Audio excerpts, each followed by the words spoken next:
In an earlier video on the DMAIC framework, we learned that one of the deliverables in the define phase of Six Sigma is the project charter.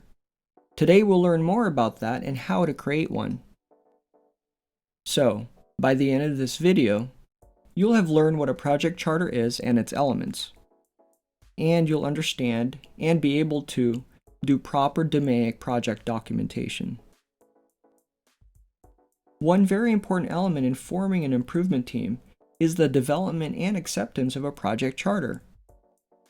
A project charter is a document that defines the following: team mission, scope of project, objectives, time frame, and team members. Here's what an example project charter looks like. Okay, now let's go through each section and discuss it. In the first section, we see process and defect. This should have a concise and descriptive title, followed by 1 to 2 line statements explaining the problem the improvement team will focus on. In that same section, the primary outcome indicator is a primary metric that you and the team are trying to influence. I'm sure you've heard the worn-out phrase in business, move the needle. Well, that describes the outcome indicator as the metric that you hope to influence with this project. You can learn more about the outcome indicator in the business needs assessment video that's part of the curriculum. In the second section, the customer is usually expressed as internal or external, and the more specific the better. In terms of CTQs, it's important to highlight exactly which ones affect the customer in the context of this project. Current performance should show the most recent performance. This might be expressed as a graph or a table, but should show how far off the current performance is from target. In the third section, team location is important if there are multiple sites or if the team is remote. Otherwise, this section is optional. The team sponsor is very important, and the sponsor's name and title should be formally written here. This will act as an approval to move forward with this project, with the full support of a sponsor that has enough influence and clout to help remove roadblocks for this project and to help you and the team be successful.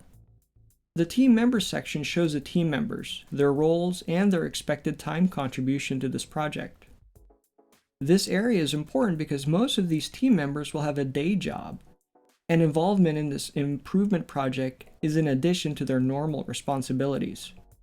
This section acts as a permission for team members to be allowed to take time out of their day to help on the project. As you can see, the project charter is a helpful document that gets the team, sponsor, and the organizations involved on the same page.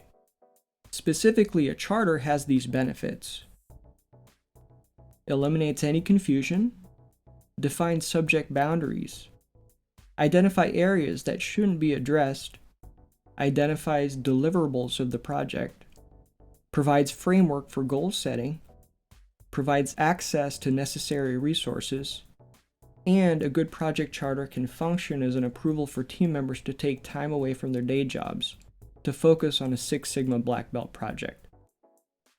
In the time frame section, it shows the 5 phases of DMAIC and when the team plans on reporting to the steering committee on the phase they just completed. This is typically called a toll gate, which is a process the improvement team must go through in order to pass the current phase and be allowed to proceed to the next phase in DMAIC. That chart you see there is called a Gantt chart, and we'll talk about that in a later video. Now let's discuss project documentation and the role of the toll gate. By this time in your project, you'll have a sponsor, a steering committee, and perhaps a master black belt mentor, or a black belt mentor if you're a green belt. A toll gate is meant to ensure you have taken the proper steps in the current phase you're in, and that the project is on track. Some questions the steering committee might ask are the following: were the specified goals and objectives of the phase achieved? What were they, and why should we care? Are we on track from a time and budget perspective? Are there any roadblocks, and what can we do to help? Any aha moments or other lessons learned in the current phase? Do you feel ready to move into the next phase? Well-executed project plans should meet the criteria above. Your company or organization will have their own way of project reporting, but know that what I've described here is a generic project charter that can be used for almost all Six Sigma Green Belt or Black Belt projects. Next up, we'll learn team meeting facilitation techniques that you'll be able to implement immediately. That's all, folks. Thanks for watching. This is Kanban Cody. Until next time.